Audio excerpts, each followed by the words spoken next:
மக்களே என்னத்தேன்னு சொல்லியது. எனக்கு 2 வயசுல ஒரு குழந்தை உண்டு. அந்த குழந்தை என்ன சொல்லியது, ப்ரெக்னென்ட் ஆகும் கொஞ்சம் முன்னாடி வந்துச்சு ஐபிஎஸ் பிரச்சனை. ஆனால் எனக்கு அப்போ ஐபிஎஸ்ன்னு எனக்கு தெரியாது. ஆனால் இது ஒரு ரேரான வியாதி, இதை பற்றி தெரியாது. நான் திரும்ப உடனே ப்ரெக்னென்ட் ஆகிட்டேன். அதுக்கப்புறம் இப்படி சாப்பிடியது சும்மா சும்மா மோஷனாக போயிட்டே இருக்கோம். அப்போ நாங்கள் என்ன நினச்சி ஏதாச்சும் கிருமிக்க வேலை அந்த மாதிரின்னு நினச்சி டாக்டர்கிட்ட கேட்டோம். டாக்டர் சொன்னாங்க இப்போ வந்து ப்ரெக்னென்சி ஆகிருக்கேன்ட்டு, இப்போ ஒன்றும் இதுக்கு ட்ரீட்மெண்ட் பண்ண முடியாது, டெலிவரி எல்லாம் ஆகட்டும் அப்படின்னு சொன்னாங்க. பின்ன அப்படியே ப்ரெக்னென்சி லைஃப்பும் அப்படியே போச்சு. பின்ன 10 மாதம் எப்படி இல்லாமல் கடந்து போச்சு. அதுக்கப்புறம் என்ன அந்த குழந்தையும் நல்லபடியாக பிறந்தெடுத்து அதுக்கப்புறம் குழந்தை பிறந்து அதையும் பார்த்தெடுத்து சின்ன குழந்தைகளை வளர்க்க பெரிய பாடில்ல. எப்படி இல்லாமல் 4 போச்சு. ஆனாலும் கூட அந்த இதுலேயும் இப்படியே மோஷன் போயிட்டே இருக்கேன். சாப்பிடியதும் போகிறது பெருசாக அஃபெக்ட் ஒன்றும் ஆகல. காரணம் வந்து இது ஸ்டார்டிங் ஸ்டேஜ் இருந்தாலும் பெருசாக ஒன்றும் தோணலை. இப்படியே தான் இருந்துச்சு. பின்ன சின்ன குழந்தையில வளர்த்தி எடுத்து அப்படி இப்படின்னு ஆச்சா. பின்ன ஏதாச்சும் 1 வயசு ஆச்சு. எப்போ அதுக்கப்புறம் தான் தொடங்குச்சு. ஆனால் படை ப்ரெக்னென்ட் ஆகும் கொஞ்சம் முன்னாடி வந்தது. அதுலேயே 1 வருஷம் தாண்டியாச்சு. பின்ன பிள்ளைக்கு 1 வயசு ஆச்சா அவளுக்கு. அதுக்கப்புறம் அப்படியே 2 வருஷம் ஆச்சா. இருக்க கூடியன்ட்டு தானே போவோம். ஸ்டார்டிங் ஸ்டேஜில் பெருசாக ஒன்றும் தோணல. சாப்பிடியதும் டாய்லெட்டு போகிறது இந்த மாதிரி தான் இருந்து. இப்போ வருஷம் தாண்டிச்சில்ல. அந்த இதில் என்ன சொல்லிது, காலமே டாய்லெட்டு போனாலே மோஷன் போக முன்னாடி ஒரே ஸ்டொமக் பெயினாக இருக்கும். சிலதெல்லாம் பயங்கர சகிக்க முடியாது, அப்படி பெயின் ஆயிருக்கும். அப்படி பெயின் இருந்து வலி வந்து மோஷன் போவோம். அப்படி ஒரு கட்டத்தை மேலே தாங்கவே முடியல. என்ன சொல்லியது, ப்ளோட்டிங் ஆகிருக்கும். வயர் வந்து பெருமலை ஆகிருக்கும். பின்ன அப்பப்போ கேஸ் ப்ராப்ளம் வரும். அதனால வயத்துல எல்லாம் கேஸ் குத்தி பிடிச்சான். ஷோல்டரில் பிடிச்சேன். பேக் பெயின் வரும்.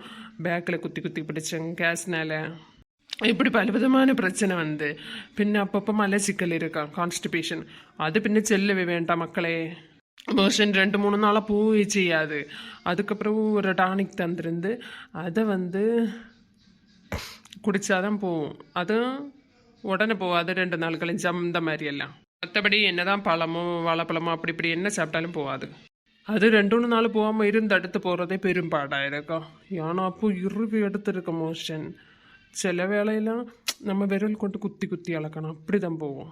ஒரு 1/2 மணி நேரமெങ്കിലും குறைச்சது டாய்லெட்டுக்குள்ளே இருக்கணும், மலச்சிக்கல் உள்ள டைமு. அப்படி நல்ல நரக வேதனையை கொடுக்க மக்களே. அது ஒரு வாக்கி அப்பப்போ இருக்கும். பின்ன மோஷன் போகிறது அதை விட கொடுமையானது. நம்ம என்ன சத்தான ஃபுட்டு சாப்பிட்டாலும் ஒன்றும் யூஸ் இல்லை, எல்லாம் போயிட்டே இருக்கும். நரக வேதனை. அப்போ வந்து என்ன சொல்லியது, பல ஹாஸ்பிட்டல் போனேன். சின்ன குழந்தை ப்ரெக்னென்ட் டைம் அப்படி இப்படின்னு சின்ன குழந்தைய வச்சுருக்கேன்ட்டு சின்ன ஹாஸ்பிட்டலு போனேன். எல்லா இடத்துலையும் ஐபிஎஸ்ன்னு அப்போ சொன்னாங்க. சொல்லி டேப்லெட் எல்லாம் கொடுப்பாங்க. ஆனால் ஐபிஎஸ்க்குன்னு தான் டேப்லெட் கொடுப்பாங்க, ஆனால் மாறாது. அப்போ இதுக்கு வேண்டிய எத்தனை ஹாஸ்பிட்டல் அலைஞ்சு வாழ்க்கையை வரது. கேரளா சைடில் அப்படி நிறைய ஹாஸ்பிட்டல் போய் இருக்கு. சென்னையில எல்லாம் போய் அந்த மாதிரி தான். அப்படி நெட்டில் நல்லா சர்ச் பண்ணி டாக்டர் மாருவா சொல்லி இதெல்லாம் கேட்டிருக்கேன். பிறகுதான் என்ன தெரியும், நமக்கு இருக்கிறது ஐபிஎஸ் பிரச்சனை அப்படின்னு சொல்லிட்டு. அதுக்கு முன்ன வரைக்கும் தெரியாது, ஏதோ கிருமி பிரச்சனைன்னு சொல்லிட்டு இறக்க டேப்லெட் இதெல்லாம் எடுத்திருக்கேன். பிறகு நெட்டில் ஒவ்வொரு டாக்டரும் பேசியதை கேட்டு அப்போ புரிஞ்சு எனக்கு ஐபிஎஸ் அப்படின்னு சொல்லிட்டு. இப்படி ஒரு ரேரான வினோதமான ஒரு வியாதின்னு புரிஞ்சு. எப்போ அதுக்கு பின்னே என்ன சொல்லியது, என்ன தான் ஹாஸ்பிட்டல் போனாலும் ஐபிஎஸ்க்குன்னு சொல்லிட்டு டேப்லெட் தருவேணும். ஆனால் அதில் குறையாதான். சுகர் வியாதி உண்டுல்ல, காலத்துக்கும் குறையாத இருக்கும். அதே மாதிரியும் பின்ன டயட் அது இதுன்னு ஃபாலோ பண்ணால் அதுலேயும் முற்றிலுமாக குறையாதான், கொஞ்சம் கண்ட்ரோல் ஆகும் அப்படின்னு சொல்லிட்டு. அப்படி ஒரு வியாதி, ஒரு டேப்லெட்லேயும் ஒரு வியாதி குறையாது, சாப்பாடு முறையிலையும் முற்றிலுமாக குறையாதுன்னா என்னப்பா வியாதி இது. அப்படி ஒரு மோசமான வியாதி எனக்கு அஃபெக்ட் ஆகி போச்சு. பண்டு தொட்டே நமக்கு பாடிப்படி தான் மக்களே. ஏதாச்சும் ஒன்று வந்துட்டே இருக்கும். அந்த மாதிரி ஒரு மனுஷனுக்கு எப்படி இருக்கான், மருந்து மாத்திரையிலையும் குறையாது, சாப்பாடுலையும் குறையாதுன்னா என்னத்தை சொல்லியது.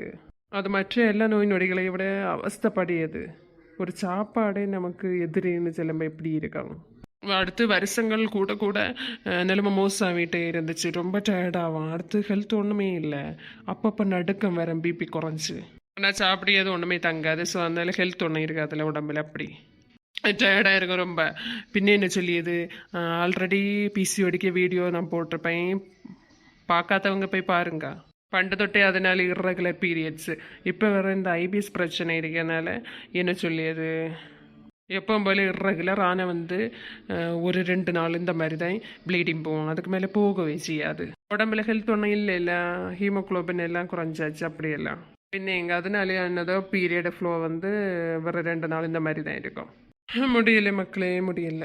പലവിധ ആയുർവേദ സിദ്ധ പിന്നെ ഹോമിയോപതി அதுக்கு இதுக்குன்னு எல்லாம் போய் பார்த்தோம், எங்கேயும் யூஸ் இல்லை. பின்ன சென்னையில் 2 பெரிய ஹாஸ்பிட்டலு போனேன். அதில் ஒரு ஹாஸ்பிட்டலில் ஒரு 2 மாதத்துக்கு தொடர்ந்து இது கொடுத்தாங்க டேப்லெட்டு. 1 மாதம் எடுத்தேன், சுத்தமாக மாற்றம் இல்லை. 2வது மாதம் எடுத்து சுத்தமாக மாற்றம் இல்லை. ஏன்னா தெரியும் இந்த ஐபிஎஸ்க்கு டேப்லெட்டும் யூஸ் இல்லை, சாப்பிட்டாலும் பலன் இருக்காதுன்னு.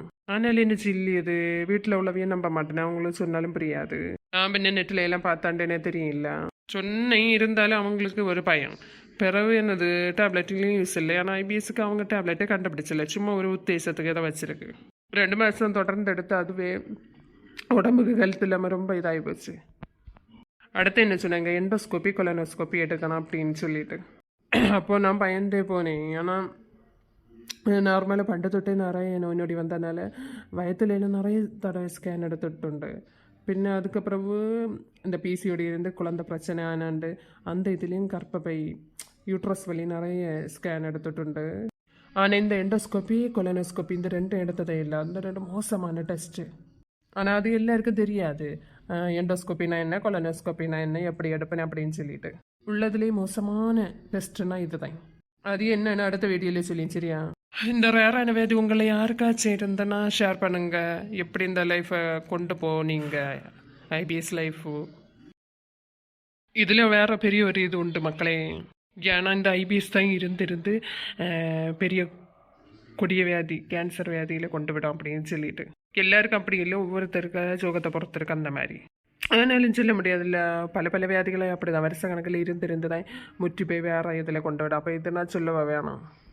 அப்படி இப்படின்னு கொஞ்சம் கூட பேடி கொடுத்து பெரிய பெரிய ஹாஸ்பிட்டலில் அலைஞ்சு தெரிஞ்சு அப்போது பண அழிவு தான் மிச்சம், அலைச்சல் மிச்சம். ஆனால் ஒன்றுக்கும் யூஸ் இல்லை, அப்படி ஆயிடுச்சு. அப்படி மருந்து மாத்திரையிலையும் குணமாவாதான், சாப்பாடு டயட் பண்ணாலும் குணமாவாதான். அப்படி ஒரு மோசமான வியாதி.